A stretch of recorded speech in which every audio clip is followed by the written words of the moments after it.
বন্ধুরা, এটা দেখে বুঝতে পারছেন কি? আরে বাবা, এটা হলো বড়ি। বাঙালিদের এই ঐতিহ্যবাহী বড়ি বহু পুরানো যুগ থেকে চলে আসছে, যেটা মা ঠাকুমারা বহুদিন ধরে দিয়ে আসছেন। আজকে আমি এই বড়ি আপনাদেরকে করে দেখাচ্ছি।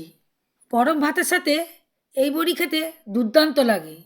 শুধু গরম ভাত কেন, পান্তা ভাত, বাসি ভাতের সাথেও এই বড়ি খেতে চমৎকার লাগে। কারণ এটা খুবই নরম ও মুচমুচে হয়, মুখে দেওয়ার সাথে সাথেই মিলিয়ে যায়। তাই বন্ধুরা, বড়ি দেওয়ার জন্য আমি প্রথমেই বাজার থেকে কিনে এনেছি 500 গ্রাম বিরির ডাল। এই বিরির ডাল দিয়েই আপনাদেরকে আমি বড়ি করে দেখাবো। জল দিয়ে দিচ্ছি বিরির ডালের মধ্যে। বিরির ডালগুলোকে ভালো করে আমি চকুটে চকুটে ধুয়ে নিচ্ছি। কয়েকবার এটাকে জল পাল্টে পাল্টে ধুয়ে নিয়েছি। এবার এটাকে আমি সারা রাত ভিজিয়ে রাখবো। সারা রাত রাখার পর বিরির ডালগুলি ফুলে গেছিলো। জল পাল্টে পাল্টে আমি এইগুলোকে 3-4 বার ধুয়ে নিয়েছি। এটাকে আমি মেশিনে বেটে নিয়ে এসেছি। আপনারা মিক্সিং জারের মধ্যেও এগুলোকে বেটে নিতে পারেন। বন্ধুরা, আমি একটা খালি কলগেটের খাপ নিয়েছি। কলগেটের এই মুখটা আমার দরকার। এই মুখটাকে আমি একটা কাঁচির সাহায্যে ভালোভাবে কেটে নিয়েছি। কেটে এটাকে ভালোভাবে পরিষ্কার করে ধুয়ে নিয়েছি। আমি একটা পলিথিন নিয়েছি। পলিথিনটাকে আমি 4 ভাঁজ করে দিচ্ছি। এরপর আমি কোণটাকে কাঁচির সাহায্যে কেটে দিচ্ছি। দেখুন, একটা ছিদ্র করে নিয়েছি। এই ছিদ্রের মধ্য দিয়েই আমি কলগেটের মুখটা ঢুকিয়ে দিচ্ছি। বন্ধুরা, এটা দিয়েই আজকে আমি বড়ি বানিয়ে দেখাবো। বন্ধুরা, এবার আমি ছাদে চলে এসেছি। আর এটা আমি একটা পাটা বিছিয়ে দিয়েছি। আরে বাবা, এটা আমি বড়ি যে দেয় সেটি তারই পাটা দিয়েছি। এবার আমি একটা বাটিতে তেল নিয়েছি।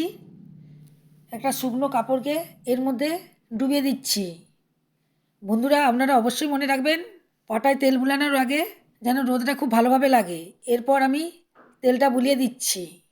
তেলটা একটু ভালো করে বুলাবেন, তাহলে এই বড়িগুলো বার থেকে ফটাফট উঠে যাবে। যে বিড়ি কড়াইটাকে আমি বানিয়ে রেখেছিলাম, সেটা খানিকটা এখানে নিয়ে নিয়েছি। নিয়ে এইভাবে দেখুন, এইভাবে ঠিক ফাটতে হবে। হাতে করে গোল করে ঘোরাতে হবে আর এইভাবে চকুরতে হবে। দেখবেন বন্ধুরা, এইভাবে ফাটতে ফাটতে এইটুকু জিনিস এক ডিশ হয়ে যাবে। দেখুন, আপনারা দেখতেই পাচ্ছেন, এইটুকু ফাটতে ফাটতেই একবারে ডিশ ভর্তি হয়ে গেছে এবং জিনিসটা কত সুন্দর সাদা হয়েছে।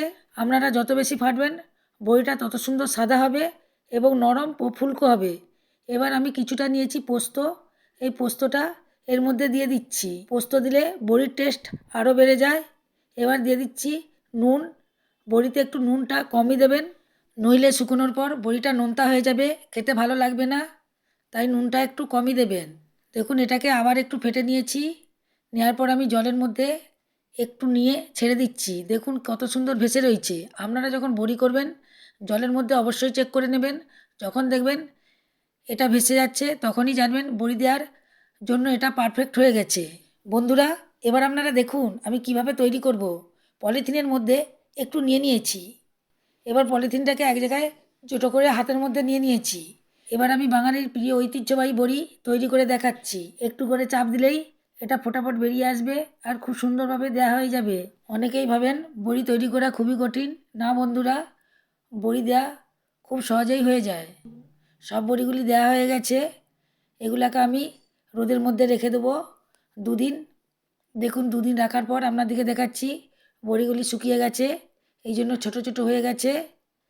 এবার খুব সুন্দর শুকানোর ফলে বারের একধারে ধরে এইভাবে উল্টে দিলেই বড়িগুলো খুব সুন্দরভাবে ঝুরঝুর করে পড়ে যাচ্ছে।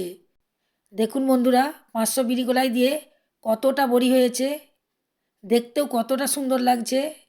বড়িগুলো কত নরম হয়েছে, সামান্য চাপ দিলেই ভেঙে যাচ্ছে।